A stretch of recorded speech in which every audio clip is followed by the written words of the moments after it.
Good morning दोस्तों, इस video में आपका स्वागत है। आज हम वर्ग 10वीं के फिजिक्स प्रकाश के परावर्तन तथा अपवर्तन के कुछ महत्वपूर्ण ऑब्जेक्टिव प्रश्न को देखेंगे। तो चलिए आज का हम पहला क्वेश्चन स्टार्ट करते हैं। तो आज का जो पहला क्वेश्चन है वो ये है, दाढ़ी बनाने के लिए उपयोग में आने वाली दर्पण होता है। तो दोस्तों इसका सही आंसर होगा अवतल दर्पण का उपयोग होता है। दूसरा क्वेश्चन आपका है, निम्नलिखित में से कौन सा पदार्थ लेंस के लिए प्रयुक्त नहीं किया जा सकता है। तो दोस्तों इसका सही आंसर होगा मिट्टी। मिट्टी का लेंस बनाने में उपयोग नहीं किया जा सकता है।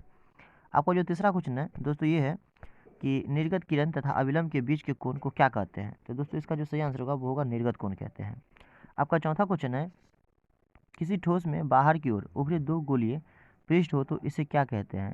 तो दोस्तों इसको जो कहते हैं ना वो उत्तल लेंस कहते हैं। याद रखना आपको कि उभरा हुआ रहेगा तो आपको उत्तल लेंस कहना है, धंसा हुआ रहेगा तो अवतल लेंस कहना है। आपका जो पांचवा क्वेश्चन है वो ये है, किसी बिंब का अवतल दर्पण द्वारा बना प्रतिबिंब आभासी, सीधा तथा बिंब बड़ा पाया गया है। वस्तु किसी कहाँ होना चाहिए। तो दोस्तों इसका जो सही आंसर होगा वो ये होगा, दर्पण के ध्रुव तथा मुख्य फोकस के बीच होना चाहिए, तभी फोटो बड़ा बनेगा। 6 नंबर क्वेश्चन आपका, सर्च लाइट परावर्तन सतह होता है। तो इसका दोस्तों सही आंसर होगा अवतल का होता है। आपका 7 नंबर क्वेश्चन है, निर्वात में प्रकाश की चाल होती है। तो इसका सही आंसर होगा दोस्तों 3 × 10⁸ मीटर पर सेकेंड होता है। आपका 8 नंबर क्वेश्चन है, परावर्तन के नियम से निर्धारित होता है। तो परावर्तन के नियम से निर्धारित होता है दोस्तों कि आपतन कोण जो होता है परावर्तन कोण के बराबर होता है। आपका क्वेश्चन नंबर 9 है कि हजामत के लिए किस दर्पण का उपयोग किया जाता है। तो दोस्तों इसका सही आंसर अवतल दर्पण होगा। क्वेश्चन नंबर 10, प्रकाश की किरणें गमन करती है। तो दोस्तों इसका सही आंसर होगा, प्रकाश की जो किरण होती है ना वो हमेशा सीधी रेखा में गमन करती है। क्वेश्चन नंबर 11, लेंस में मुख्य फोकस की संख्या कितनी होती है। तो दोस्तों इसको आंसर याद हो। क्वेश्चन नंबर 11, लेंस में मुख्य फोकस की संख्या कितनी होती है। तो इसका सही आंसर होगा 2। आपका क्वेश्चन नंबर 12 है, किसी माध्यम से अपवर्तनांक का मान होता है। तो इसका सही आंसर होगा दोस्तों sin I बटा sin R। इसे स्नेल का नियम भी कहा जाता है, याद रखना है दोस्तों आपको।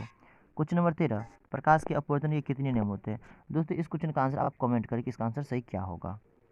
क्वेश्चन नंबर 14, वस्तु से छोटे और आभासी प्रतिबिंब इनमें से किस दर्पण में प्राप्त होता है। तो दोस्तों याद रखना है कि समतल दर्पण में वस्तु के बराबर बनता है, अवतल दर्पण में बड़ा बनता है, और उत्तल दर्पण में वस्तु का जो प्रतिबिंब होता है दोस्तों वो आभासी और वस्तु से छोटा बनता है, इसलिए इसका आंसर डी होगा। क्वेश्चन नंबर 15, उत्तल दर्पण में किस प्रकार का प्रतिबिंब बनता है। तो आपको दोस्तों याद रखना है कि उत्तल दर्पण में जो होता है ना आभासी प्रतिबिंब बनता है, मीन्स काल्पनिक प्रतिबिंब बनता है। क्वेश्चन नंबर 16 में दोस्तों कि समतल दर्पण द्वारा क्या बनता है। तो समतल दर्पण द्वारा आभासी प्रतिबिंब बनता है, तो इसका सही आंसर होगा आभासी प्रतिबिंब।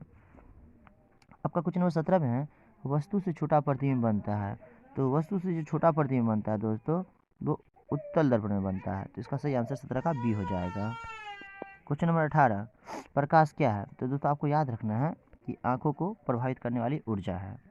क्वेश्चन नंबर 19, जिस दर्पण में प्रतिबिंब सीधा और आकार में वस्तु के बराबर होता है वह दर्पण क्या कहलाता है। तो दोस्तों इसका सही आंसर होगा समतल दर्पण। समतल दर्पण में किसी वस्तु का प्रतिबिंब सीधा और वस्तु के समान आकार का बनता है। क्वेश्चन नंबर 20 में दोस्तों एक गोलीय दर्पण की वक्रता त्रिज्या 20 सेंटीमीटर है तो फोकस दूरी क्या होगा।